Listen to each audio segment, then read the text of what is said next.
Welcome to Dead in the Night. Tonight is a very special episode. Not only are we going to dive into the world of cryptids and monsters, but we have a very special guest tonight reading with us. The alternate nightmare, a profound horror narrator I'm sure you will all be fond of. Enough talk, let's get onto the horror.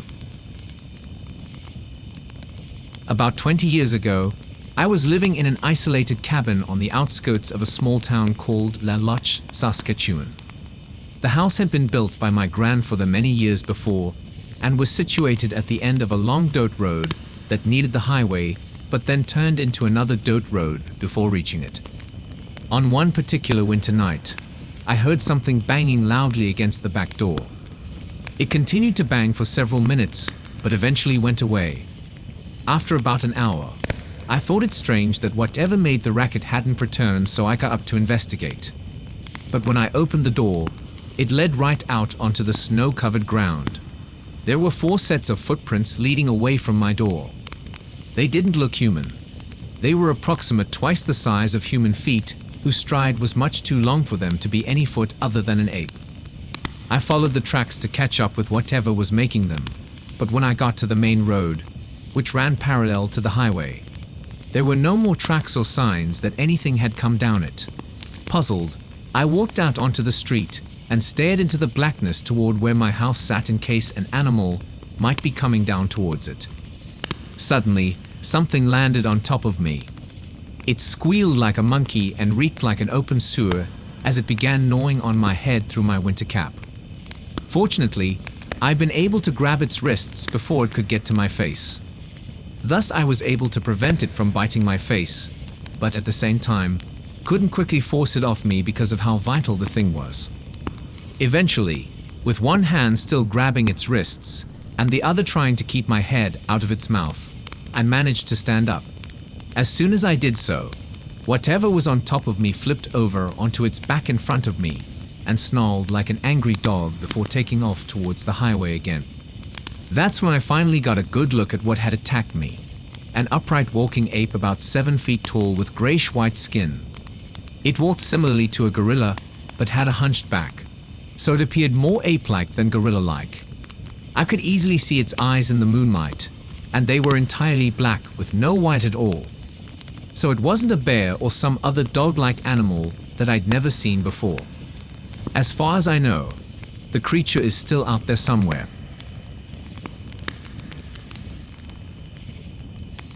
I want to tell you about the single most terrifying thing I have ever experienced as a rookie cop. This messed me up so much that I left the force soon after. I couldn't cope afterward. I won't give any specifics, such as where this happened or an exact date. Even though I'm no longer on the job, there could still be repercussions somehow. God knows the nightmare shall be punishment enough. It started as a regular call from dispatch neighborhood called in saying that she had heard a commotion in the yard next door, and the sound of smashing glass. It was roughly 2 in the morning, and had been loud enough to wake her up. She hadn't seen anything but thought that she'd heard a dog barking, which she'd also found weird. Since the neighbor she was reporting about did not have a pet, we were treating it as a possible break-in since the neighbor said the woman lived alone, so a domestic disturbance was likely, as usual. We were short on officers available for backup, with there already being a shooting that evening that had been taking out most of the shift, as they dealt with multiple perpetrators and witnesses. So it was just my partner and me. These kinds of calls were unusual, but since I was still kind of new, they always kept the adrenaline pumping. I'd only been in the job a couple of years, and I'd already seen 2 colleagues buried. We turn off the lights and sirens as we approach the property. My partner, whom we'll call Joe, went to the front door. I hid into the back. Thankfully, there was a porch light on, so it lighted the yard nicely. The neighborhood called it and had mentioned hearing a commotion. There was trash everywhere. It appeared like whoever had broken and had first emptied all the garbage cans and spread them all over the floor. Mindless destruction, or had they been looking for something? It was hard to tell. There was indeed a smashed window there. Usually, if somebody breaks a window, it's to reach through to an open door. I mean, anyone who watches a movie knows that. But this was a whole window taken out, and it looked like whoever had gone through it had done so in a hurry, as there was blood on the remaining glass, and what looked to be fair. I remember dispatch had mentioned a possible dog of a scene, but not belonging to the property owner. That seemed weird. Perps don't usually bring ship for walkies when casing a joint. Anyway, I push the door, and it opens. I radioed to Joe that I was going in, and we'll open the front door for him. As I check the kitchen, where the broken window is, there is now a trail of blood going all the way to the house. My gun is out, and I'm checking each room as I go through. But nothing. I let Joe in, and we head up the stairs, seeing more blood as we go to. It would be strictly a surprise if I said that I had a terrible feeling about this. Not that any call that involves trails of blood, and well, but there was an extra feeling that something was very, very wrong. I will admit, I was scared. The closer we got to the bedroom, the more intense this feeling grew, and I would even go so far as to say that I could sense evil in that house.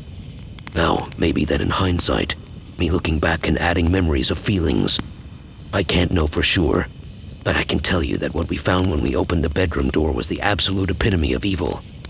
But just before we opened the door, we stood quietly outside it and listened just for a second or two to see if we could glean any extra information about where the perp might be in the room.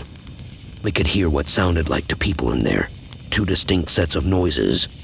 One we assumed was the female of the property, and it said like the poor woman was wondering, but she was still able to make a noise and therefore be alive, which was a good sign.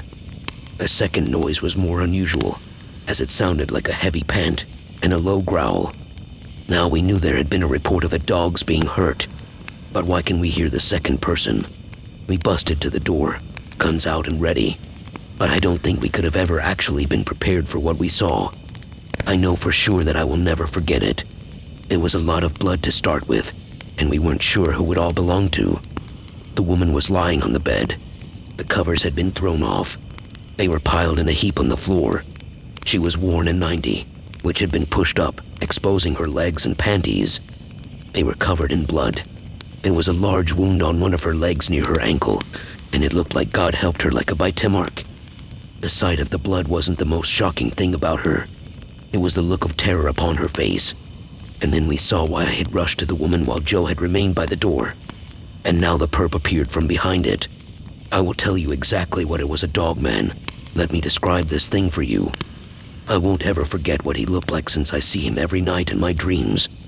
I would guess around 6'5", very well built, strong as an ox, as my nana would have said.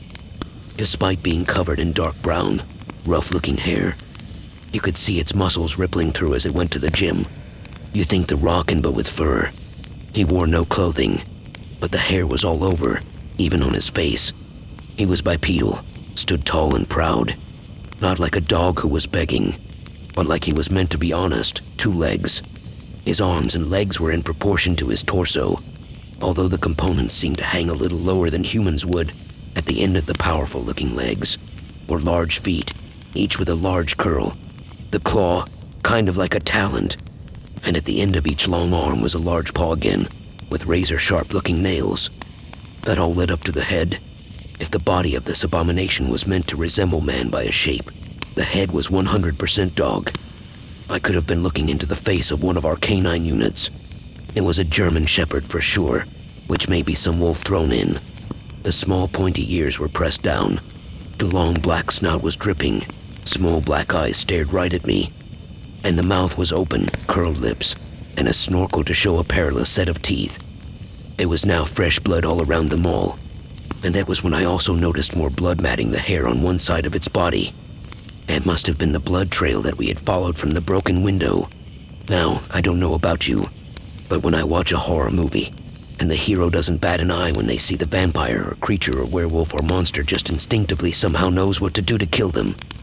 If I met a nightmare in real life, I always thought to myself, I'd probably soil myself and run away or be completely frozen in fear. It's one thing to go onto autopilot and use your training when you're faced with a human, but there are no lessons at the academy about what to do when you meet a non-human foe. Suddenly, it leaped at me, and then I heard a bang. There was a flash, a howl, and a crash. Joe had managed to do one better than me and had come out of a shocked stupor. When the thing made to attack me and shot it, it had hit the beast and then smashed to the upstairs window into the garden below. In the few seconds it took to a lookout, It was gone. There was a load more blood and hair in the rosebush below the window where it had landed. But it was now gone. Training kicked in. And then we dealt with the victim stemming the blood flow on her leg until the EMTs arrived. And the poor woman was traumatized, as you would expect. Thankfully, it had only been a physical attack. And I say only knowing full well just how traumatic the entire thing was. And believe me, if it had gone from sniffing to worse anyway, she was patched up and allowed to go home by then. I had already had the talk with the brass told to change the statements and told them Party Line was to be a human messed up on PCP had broken and looking for cash. There was no such dog, man. So it wasn't long after that I left. And you know the absolute worst thing about the entire story? People know about this. And it's being covered up. These creatures, these predators are natural. And nobody, for whatever reason, is allowed to talk about it.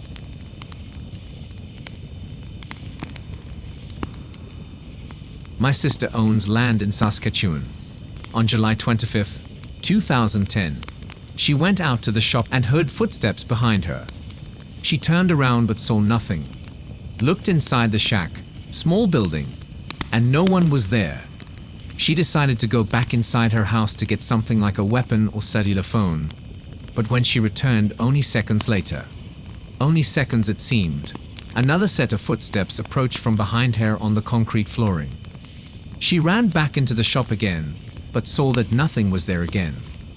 Then she closed her eyes because she didn't want them to think that she could see them or hear them. So now they were following her through the thickets onto the grassy area next to where she lives. She couldn't get a signal on her phone, so she ran back inside the house and hid in a closet. The footsteps were going from one side of the house to another. She didn't have a way to call anyone, so she called me. They were very tall, over 7 feet, and very skinny and pale, and had no hair except for some long stringy hair over their ears. Their arms were long and lanky, but also muscular. One of them told her telepathically, "We don't want to hurt you." She didn't respond back because she was scared. Then a few seconds later they left. My sister said that it felt like there were 4 of them. 2 in the house and 2 outside, just watching her. The next day my brother went to clean his moose hunting stand on the place. It is about an hour from where she lives. He found 2-3 sets of footprints around some broken branches at the bottom of the tree right next to him.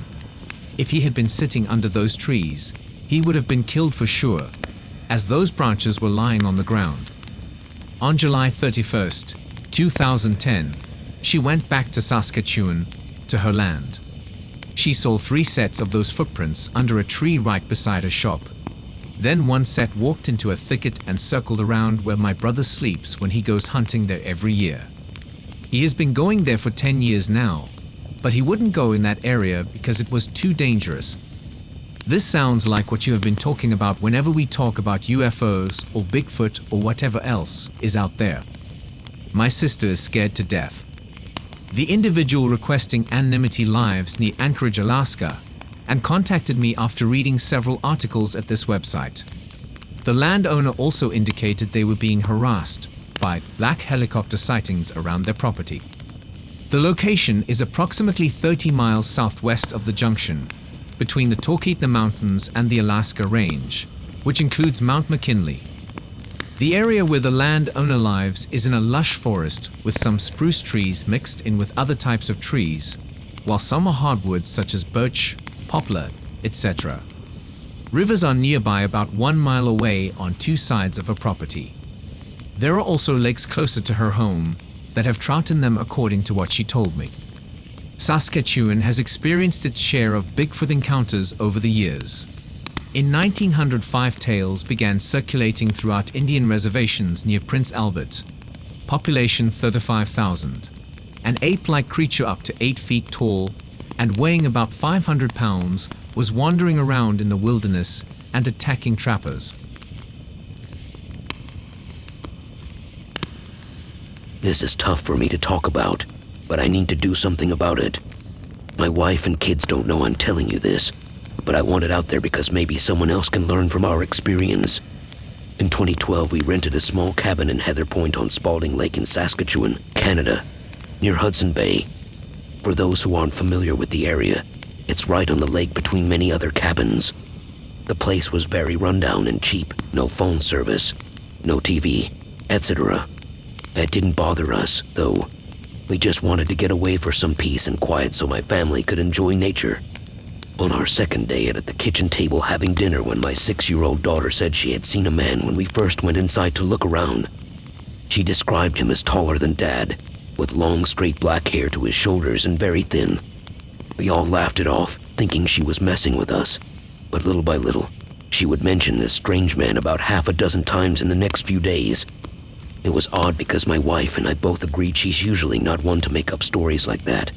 So we made a joke out of it and would ask her who the man was now and then.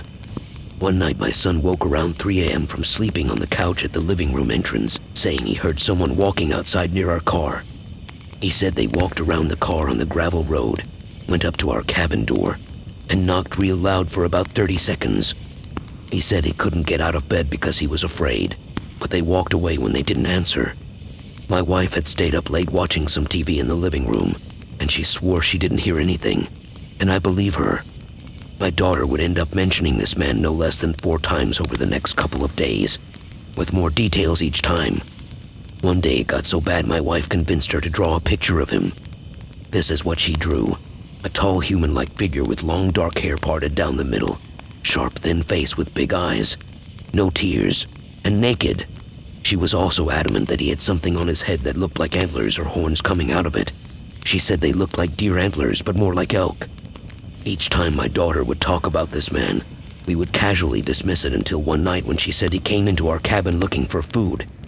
My wife tried to convince her she must have been dreaming, but my daughter insisted with wide eyes full of terror that he came right in. Through the window, we all went outside to look around but didn't find anything. The next night we brought some mousetraps out and set them up.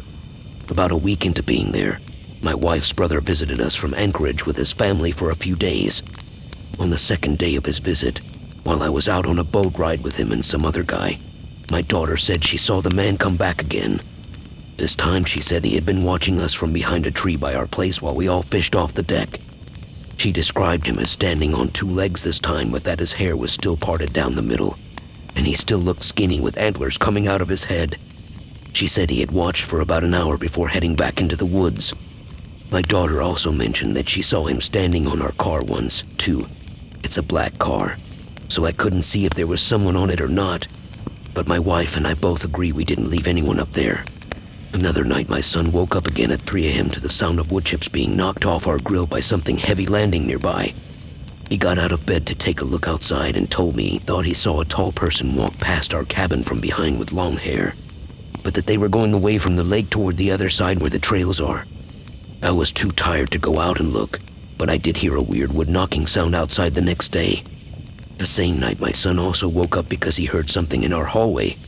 He says it sounded like a heavy person walked right past him toward the bathroom, then stopped and watched him for a while before going back around the corner into the living room where we keep our couches set up. That morning, we all went outside to check on some traps we had put down overnight but found nothing again. Anyway, long story short, here's what happened on Sunday. I was sleeping in late after fishing all night while my wife and brother-in-law took my nephew out hiking with them on some trails by our place. My daughter woke up early and started playing outside. She came running in when she said a man dressed in black walked right toward her from the corner of our cabin toward the lake. He had long hair parted down the middle again and antlers coming out of his head. But this time, she said he was more significant, taller, and walked on 2 legs like a human with big feet that left imprints in the dirt when he walked. She said he also had red eyes that were dark red, not bright or glowing, but red. My wife came rushing upstairs to tell me about it while I was still half asleep, so I quickly jumped up to look around outside. We didn't see anything, but we were getting ready to go out for breakfast, so we left the house unlocked just in case he came back while we were gone. We got our food at the restaurant and headed home after, but when we walked into our cabin around noon, our food was thrown all over the kitchen floor. Our stove was smashed on its side, all of the cooking pans were spread out everywhere, but nothing else looked like it had been touched. The door was still locked tight with no sign of forced entry anywhere. I've heard Sasquatch isn't violent or dangerous, but this sure felt like an invasion to me, especially after what my daughter said she saw him doing earlier that morning. It spooked all of us, and my nephew was traumatized. I called a paranormal investigator friend from Minnesota who said he'd ship me a couple of boxes of essential equipment for an overnight ghost hunt. After getting it all set up, my brother-in-law took off fishing with some friends again while my wife, daughter, son, and I spent the night in our cabin to see what happened. Meanwhile, his buddy was camping nearby with his kids on the other side of the lake. Anyway, we had been keeping ourselves busy watching TV on the couch when we heard loud popping noises coming from outside around 11 p.m. My brother-in-law, who was still out fishing, started texting me photos he took of his camping buddy's kids while they were out fishing on the lake with him. When I looked at the photos, I noticed someone standing right behind them in one of them. It was a tall, lanky, pale humanoid with long hair parted down the middle and antlers on its head. My brother-in-law said he didn't notice it while taking the photo, but his friend did see something around that time. But it seemed to vanish before they could get a better look.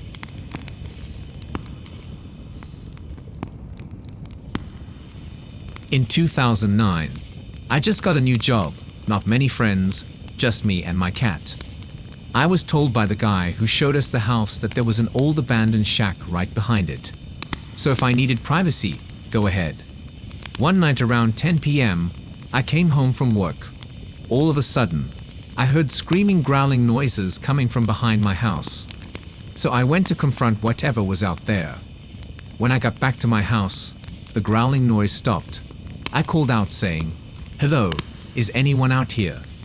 There was no response, but something at this point weird happened. My cell phone, which usually takes forever to charge, had fully charged in 15 minutes. That's when I said screw this and grabbed a knife with a flashlight and went for a walk. When I got to the other side of my house, the growling noises started again. I could tell whatever was making this noise was no more than 20 ft away from me. The forest behind my house is not dense and has very little tree coverage, so I could see pretty far back there. But what I saw was unbelievable. At first glance, it looked like an ape except that it had long arms to its knees, 3 ft longer than usual. And that's when it noticed me too.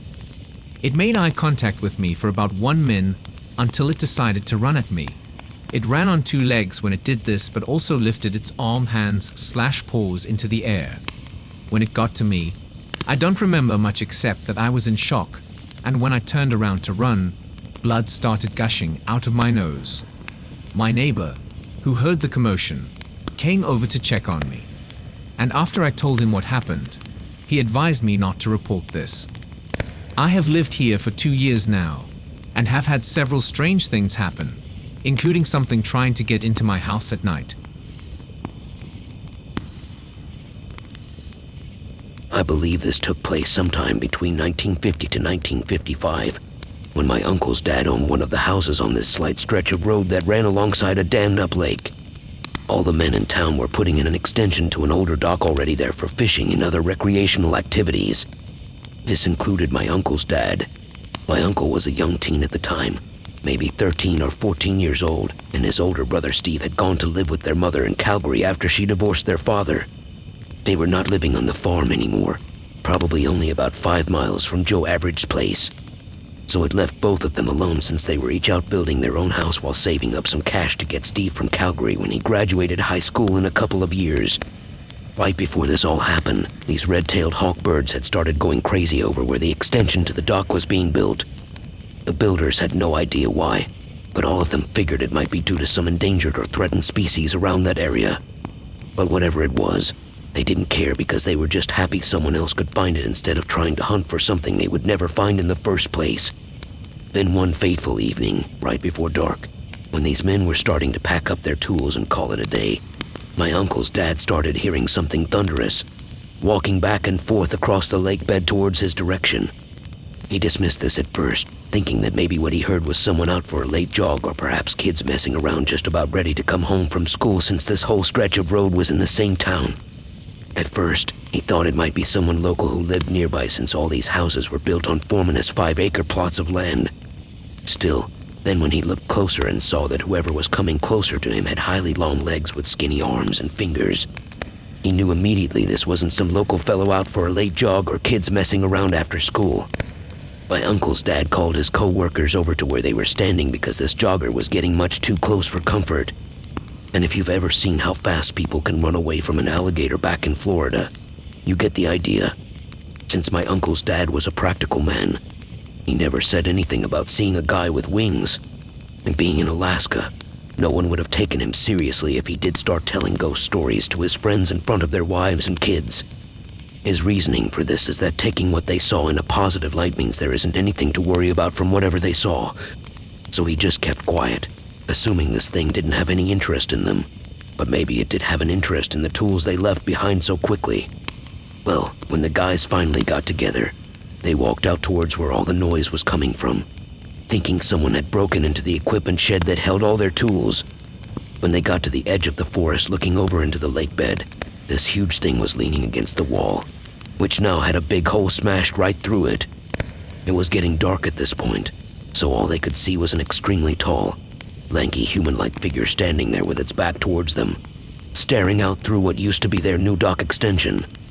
They quickly turned on their flashlights and started shining them on whatever it was, hoping for it to turn around. One of the guys said he saw long stringy hair hanging down past its shoulder blades, almost like dreads. But my uncle is pretty sure that dreads aren't a word and that my uncle's dad must have said it wrong. The other guy shining his flashlight on the thing started to say out loud, "What are you?" or something like that. And as soon as he finished saying this, the creature turned around and looked right at them. The two men were pretty amazed by what they saw, since all they could see in the dark were extremely dreamy eyes glowing back at them from across the lake bed, which now seemed so much bigger than before. They didn't know what to do about anything at first, so they just stood there staring back, waiting for whatever it was to turn away first. Eventually, after a couple of minutes, they could hear loud flapping noises coming from behind them, and it sounded like a whole flock of seagulls. They immediately turned around to see what was happening behind them, only to find that the noise they heard was coming from hundreds of bats flying out from under the dock where they had been working all day. It was at this moment when both men started screaming as loud as they could, "It's a ghost," or something like that, and quickly taking off, running back towards their house as fast as possible, yelling as they ran. It freaked the women and kids watching all along, thinking some terrible creature had followed them home. And by looking closely at my uncle's dad today, I would say it looks like he got more than his share of fleeing for that first move they made to leave. Nevertheless, they got back safe and sound, ready to tell everyone what had happened. However, they never told my uncle's dad anything about seeing any ghost.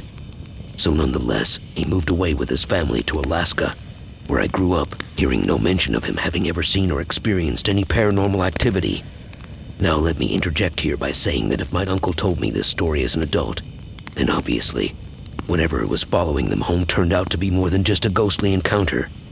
And I believe that whoever or whatever it is that follows people home will only stalk you until you've left the country, state, town divided by etc. But once you're far, far away from that place or claimed by another entity, these entities will no longer be able to stalk you. So, where did the story end?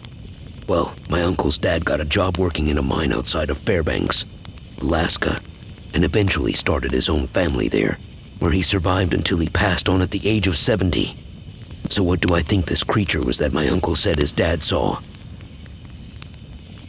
If you enjoyed this video, be sure to subscribe for more terrifying stories, eyewitness encounters, and more. Also, if you enjoyed the wonderful work of the alternate nightmare, you can find the link to his channel in the description below. As always, lads, stay spooky.